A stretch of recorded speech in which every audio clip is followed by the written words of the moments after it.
होतोय आणि त्याचं एकमेव कारण असं आहे की त्या कालावधीमध्ये शिवाजी महाराजांनी ब्राह्मणशाहीला आणि मनुस्मृतीला चॅलेंज उभं केलं. आलुतेदार बलुतेदार यांचं सैन्य उभं केलं आणि एक राज्य उभं केलं.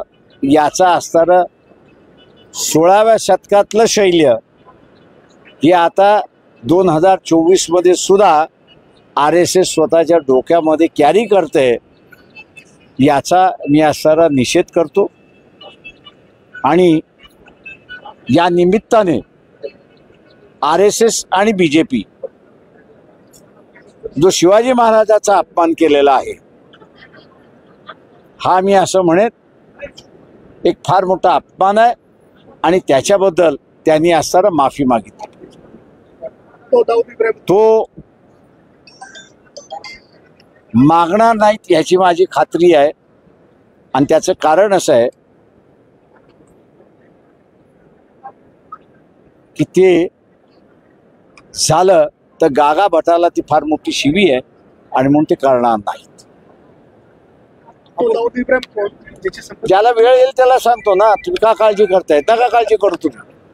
आपण भाषणात असं मी भाषणात उल्लेख केला तो कोण आहे तो मी तुम्हाला निश्चितपणे सांगेन. त्याची काळजी करू नका तुम्ही. जागा वाटपावरून हो ते 2 दिवसामध्ये थांबा, 48 थांबा. कशाला उगीच हे करत बसतो. येणाऱ्या विधानसभामध्ये आपली भूमिका काय राहणार आहे? तेही आम्ही असताना ते मी आपल्याला सांगतो, काळजी करू नका. ते मी आपल्याला सांगतो, काळजी करू नका. पक्षांना सोबत घेणार मुस्लिम आहेत आणि ओबीसी आहे. आम्ही असणारा ओबीसी बरोबर दिले ना तुम्हाला. आता देवेंद्रची ब्रेकिंग आम्ही असणारा ओबीसी बरोबर असणारा समझोता आमचा झालेला आहे. जिल्ह्यातल्या ओबीसी संघटना ज्या आहेत त्यांच्या बरोबर समन्वय समित्या इलेक्शनच्या स्थापन झालेल्या आहेत, प्रचाराच्या झालेल्या आहेत. महाराष्ट्रभराचा आदिवासी जो आहे त्याची असणारं एकजूट आम्ही असणारं बांधतोय आणि कदाचित मुंबईमध्ये 9-10 तारखेला त्याचा अनाउन्समेंटही होईल अशी परिस्थिती आहे. त्याच्यामुळे एकंदरीत आम्ही विधानसभेच्या तयारीला लागलो असं तुम्ही समजा. लातूरमध्ये आपण विरोध खटकेला प्रवेश दिलेला आहे पक्षाने आणि आपण जाहीर केलं, त्यांना उमेदवारी देणार आहेत का? काय माझं म्हणणं एक उमेदवारी जी आहे ती पक्षाची जी पार्लमेंटरी बोर्ड आहे ते डिसाईड करेल कोणाला द्यायचं कोणाला द्यायचं. त्या ठिकाणी होत होते ते लोक करत असतात.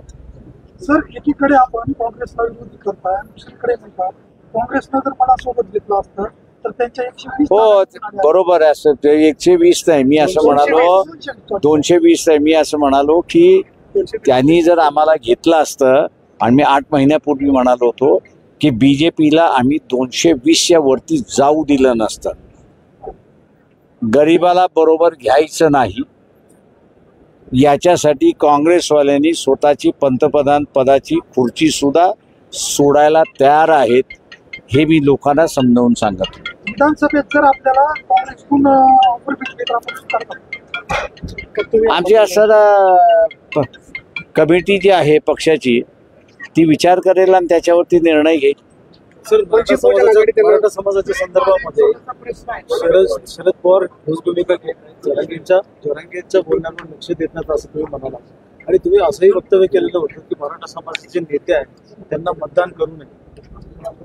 हो मी असं केलंय. याचं कारण असं आहे की साध्या प्रश्नावरती जर निर्णय घेता येत नाही तर उद्या देशापुढे संकट उभं राहिलं ते काय निर्णय घेणार आहेत?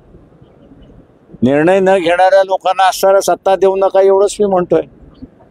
विधानसभेसाठी राजकीय पक्षांसोबत चर्चा झालेली आहे. Thank you very much. चला.